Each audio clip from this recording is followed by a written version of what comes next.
አርዕስተ ዜና። ኢትዮጵያ በ1 ቢሊዮን ዶላር ቦንድ ዕዳ ሽግሽግ ላይ ከቦንድ ያዥ ዓለም አቀፍ ኢንቨስተሮች ጋር ስታደርግ የነበረው ድርድር ያለ ውጤት መጠናቀቁ ተሰማ። ኢትዮጵያ ከ2 ሳምንት በፊት ከቦንድ ያዦች ጋር ድርድር በፓሪስ ጀምራ እንደነበር ይታወሳል። በቅድሚያ የምንነግራችሁ መረጃም ይሆናል። በኢትዮጵያና ግብጽ መካከል ያሉ ቀሪ ቴክኒካዊ ጉዳዮች ሊፈቱ የሚገባው በሁለቱ ሀገራት አቅምና የጋራ ጥረት ብልሃት ብቻ ነው ሲሉ ፕሬዝዳንት ታዬ አጽቀሥላሴ ተናገሩ። ፕሬዝዳንት ታዬ አጽቀሥላሴ በኢትዮጵያ አዲስ የተሾሙትን የግብጽን አምባሳደር አባይድ አልዳንዳራዊን የሹመት ደብዳቤ በትናንትናው ዕለት ተቀብለዋል። ዝርዝር ይዘናል። የኬንያ የቀድሞ ጠቅላይ ሚኒስትር ጉምቱ ፖለቲከኛ ራይላ ኦዲንጋ ማረፋቸው ተሰምተዋል። የ80 ዓመቱ ፖለቲከኛ የሕክምና ክትትል እያደረጉበት ከነበረው ሆስፒታል ውስጥ ሕይወታቸው ማለፉን የተነገረው እነግራችኋለን። በሐማስ እጅ ከነበሩ ታጋቾች መካከል ተጨማሪ 4 አስክሬኖች ለእስራኤል ተላልፈው ተሰጡ። በአሜሪካው ፕሬዝዳንት ዶናልድ ትራምፕ አደራዳሪነት ወደ ተኩስ አቁም ስምምነት የገቡት እስራኤልና ሐማስ ታጋቾችንና እስረኞችን እየተለዋወጡ ቀጥለዋል። ሰሙታላችሁ። ውድ የሀገሬ ቲቪ ተመልካቾቻችን ለሰዓቱ ያዝላችሁ ዜናዎች ተጀምረዋል። ከዜናዎቹ ጋር ሚኪያስ ኃይሌ ነኝ።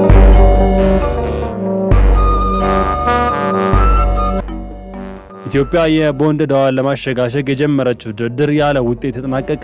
ኢትዮጵያ በ1 ቢሊዮን ዶላር ቦንድ ዕዳ ሽግሽግ ላይ ከቦንድ ያዥ ዓለም አቀፍ ኢንቨስተሮች ጋር ሳደርግ የነበረው ድርድር ያለ ውጤት መጠናቀቁ ተገለጸ። ኢትዮጵያ ከ2 ሳምንት በፊት ከቦንድ ያዦች ጋር ድርድሩን በፓሪስ ጀምራ እንደነበር ይታወሳል። ድርድሩ ያለ ስምምነት ሊጠናቀቅ የቻለው ኢትዮጵያ ከቦንድ ያዦች ጋር ቁልፍ የዕዳ ሽግሽግ መርሆች ላይ ከስምምነት ባለመድረሷ መሆኑን ሮይተርስ ዘግቧል። ቦንድ ያዦች ከስምምነት ላይ መድረስ አለመቻላቸውን ተከትሎ ያለው የህግ አማራጭ ለመጠቀም ለማጤን እንገዳለን ማለታቸውን ሰምተዋል። የኢትዮጵያ መንግስት በበኩሉ ድርድሩ ለውጥ ያለው መሆኑን የገለጸ ሲሆን በቀጣይ ተመሳሳይ ንግግሮች ይቀጥላሉ ማለት ጠቁመዋል። ዓለም አቀፍ የገንዘብ ድርጅት IMF ሁለቱ ተደራዳሪዎች ንግግራቸውን እንዲቀጥሉ ጥሪ ማቅረቡን ተመላክቷል ሲል ካፒታል ዘግበዋል።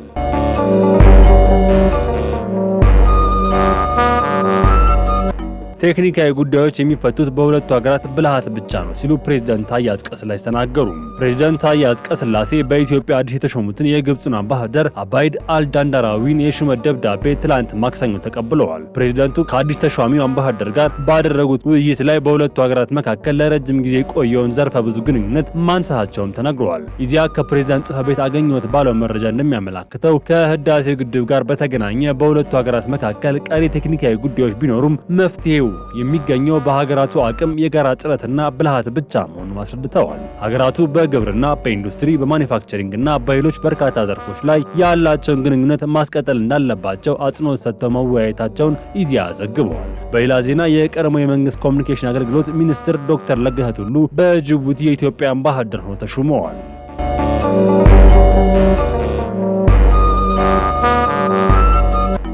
ዓለም አቀፍ የገጠር ሴቶች ቀን ሊከበር ነው። የገጠር ሴቶችን ኑሮ ለመቀየርና በአህጉሪቱ የማካካሻ ፍትህ ለማረጋገጥ እንደሚሰራ የአፍሪካ ህብረት አስታወቀም። ህብረቱ ይህንን ያለው በዛሬው ዕለት የሚከበረውን ዓለም አቀፍ የገጠር ሴቶች ቀን አስመልክቶ ባወጣው መግለጫም ነው። ቀኑ የገጠር ሴቶችን በማካካሻ ፍትህ አማካኝነት ማብቃት በአፍሪካ ሁሉን አቀፍና ዘላቂ ስርዓት ምግብ ማረጋገጥ በሚል መሪ ቃልም ይከበራል። በአዲስ አበባ እየተከበረ ባለው የገጠር ሴቶች ቀን የገጠር ሴቶች በትምህርት ቴክኖሎጂና በግብርና ሜካናይዜሽን አማካኝነት የሚበቁባቸውን የኢኖቬሽን አማራጭ የሚቀርብበት መሆኑን ተገልጿል።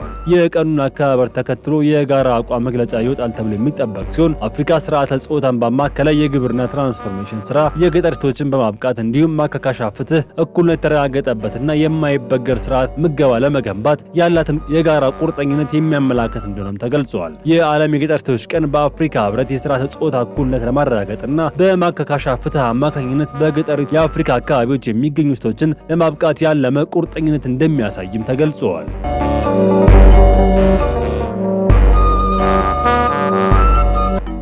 የአዲስ አበባ ከተማ አስተዳደር 384 ቦታዎችን ለሊዝ ጨረታ አቀረበ።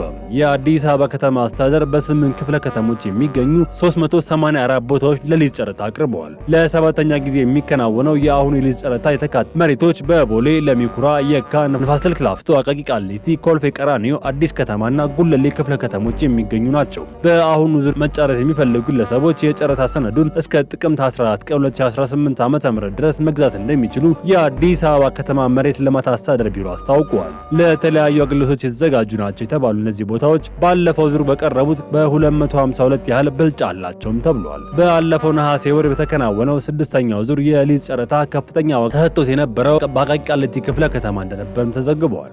በዚሁ ክፍለ ከተማ ለሚገኙ ቦታ የቀረበው ከፍተኛ ዋጋ በካሬ 91330 ብር እንደነበርም ተመላክቷል። ተጫራቾች መሬቶች የሚገኙበትን ቦታ ድረስ በመሄድና አጠቃላይ የቦታዎቹን ሁኔታ በማየት ዋጋ ማቅረብ እንዳለባቸው ቢሮ ባወጣው የጨረታ ማስታወቂያ ላይ ተመላክቷል።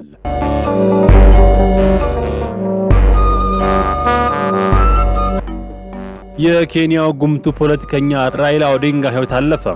የኬንያ የቀድሞ ጠቅላይ ሚኒስትር ራይላ ኦዲንጋ ማረፋቸው ሰምቷል። የ80 ዓመቱ የቀድሞ ጠቅላይ ሚኒስትር ጉምቱ ፖለቲከኛ ራይላ ኦዲንጋ የሕክምና ክትትል ያደረጉበት በነበረ ሆስፒታል ሕይወታቸው ማለፉን የተሰማው። በህንድ ሀገር ሕክምናቸውን ሲከታተሉ የቆዩት ራይላ ትናንት ረቡዕ ምሽት ሕይወታቸውም አልፏል። ወንድማቸው ኦቦሩ ኦዲንጋ ከሰሞኑ ለቤተሰቦቻቸው ባደረሱት መልእክትም ራይላ ደህና መሆናቸውንና ለሕይወታቸው የሚያሰጋ ነገር እንደሌለ መናገራቸውን ዘስታር አስታውሰዋል። በኬንያ በተደረጉ ፕሬዝዳንታዊ ምርጫ ላይ በከፍተኛ ሁኔታ ሲፎካከሩ የሚታወቁት ኦዲንጋ ባለፈው የኬንያ ምርጫ ከአሁኑ ፕሬዝዳንት ዊሊያም ሩቶ ጋር ከፍተኛ ፍክክር ማድረጋቸው ይታወሳል። ባለፈው ጥር ወር ደግሞ የአፍሪካ ህብረት ኮሚሽን በሊቀመንበርነት ለመምራት ቢወዳደሩም በጅቡቲ መሐመድ አሊ ዩሱፍ መሸነፋቸው ይታወሳል። ጠቅላይ ሚኒስትር አብይ አህመድ በራይላ ኦዲንጋ ሞት የተሰማቸውን ማዘን ገልጸዋል።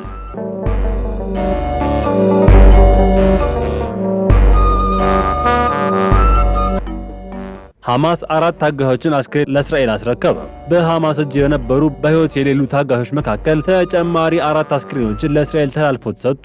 በአሜሪካው ፕሬዝዳንት ዶናልድ ትራምፕ አደራዳሪነት ወደ ተኩስ አቁም ስምምነት የገቡት እስራኤልና ሐማስ ታጋቾችና እስረኞችን እየተለዋወጡ ቀጥለዋል። ሐማስ ከጦርነቱ ጅማሮ አንስቶ በእጁ የያዛቸው የነበሩ 20 ያህል ታጋቾችን ለእስራኤል ከሰጠ በኋላ በስምምነቱ መሰረት ተጨማሪ በህይወት የሌሉ 4 እስራኤላውያን ታጋቾች አስክሬን ለዓለም አቀፉ ቀይ መስቀል አስረክበዋል። ከተመላሾቹ መካከል የሶስቱ ማንነት የተለየ መሆኑን ቤተሰቦቻቸው ሲያስታውቁ የቀሪው አንድ አስክሬን ማንነት ግን በምርመራ ላይ ይገኛልም ተብሏል። እስራኤል በቁጥጥር ስር አድርጋቸው የነበሩ 48 ያህል በህይወት የሌሉ ፍልስጤማውያን አስክሬን ወደ ጋዛ ለቤተሰቦቻቸው የመለሰች ሲሆን ሐማስም በተመሳሳይ ሁሉም 28 ህይወታቸው ያለፈ ታጋቾች አስክሬን የመመለስ ኃላፊነት እንዲወጣ አጥብቃ እየጠየቀችም ነው። የእስራኤል መከላከያ ኃይል ላስታወቀው ሐማስ የገባውን ስምምነት መወጣት ይጠበቅበታል፣ የያዛቸውን ሁሉም ታጋቾች ለቤተሰባቸው ለመመለስና ተገቢውን የቀብር ስነ ስርዓት ለማድረግ አስፈላጊውን ጥረት ሁሉ እንዲያደርግ እናሳስባለን ሲልም አስጠንቅቀዋል። የእስራኤል መከላከያ ሚኒስትርም የትኛውን መዘግየት አሊያም ሆን ተብሎ የሚፈጸም ቸልተኝነት በጥቅሉ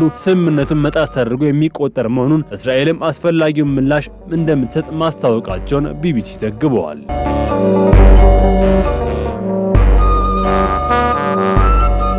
የቻይና አየር መንገዶች የትራምፕ እቅድን ተቃወሙ። የቻይና ዋና አየር መንገዶች የአሜሪካውን ፕሬዝዳንት ዶናልድ ትራምፕ አስተዳደር በሩሲያ አየር ክልል ላይ የሚደረጉና ወደ አሜሪካ የሚያቀኑ በረራዎች እንዳይደረጉ የሚከለክለውን እቅድ ተግባራዊ እንዳይደረግ አሳስበዋል። አስተዳደሩ የበረራ ሰዓቶችን እንደሚጨምርና የአየር ዋጋ ከፍ እንደሚያደርግ አንዳንድ መስመሮች እንደሚያስተካክሉ በመግለጽ ነው በሩሲያ በኩል የሚደረጉ በረራዎች እንዲሰረዙ ትዕዛዝ ያስተላለፈው። ይህ ውሳኔ ሀሳብ የአሜሪካ የትራንስፖርት ዲፓርትመንት ባለፈው ሳምንት የቀረበ መሆኑን የተነገረው ከቻይና 6 የአየር መንገዶች መካከል የሆነው ቻይና ኢስተርን በላከው ደብዳቤም እርምጃው የበረራ ሰዓቱንም ከ2 እስከ 3 ሰዓት እንደሚያራዝም፣ የግንኙነቶች መቋረጥ በከፍተኛ ሁኔታ እንደሚጨምርና የነዳጅ ፍጆታ እንደሚያሳድግም ገልጸዋል። በተመሳሳይ ኤር ቻይናና ቻይና ሳውዘርን ውሳኔው በአሜሪካና በቻይና ውስጥ ከፍተኛ ቁጥር ያላቸው ተሳፋሪዎች ላይ አሉታዊ ተጽዕኖ እንደሚያሳድርም ተናግረዋል። የሩሲያና የዩክሬን ጦርነት ከተጀመረ በኋላ ዋሽንግተን የሩሲያ በረራዎች በአየር ክልሏ ስለከለከለች የአሜሪካ አየር መንገዶችና በሌሎች በርካታ የውጭ ሀገር አየር መንገዶች በአየር ክልሏ ላይ እንዳይበሩ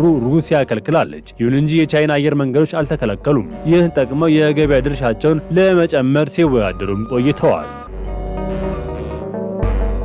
ውድ የሀገሬ ቲቪ ተመልካቾቻችን ለሰዓቱ የያዝላችሁ ዘገባዎች ተጠናቀዋል። ቸር ቆዩን።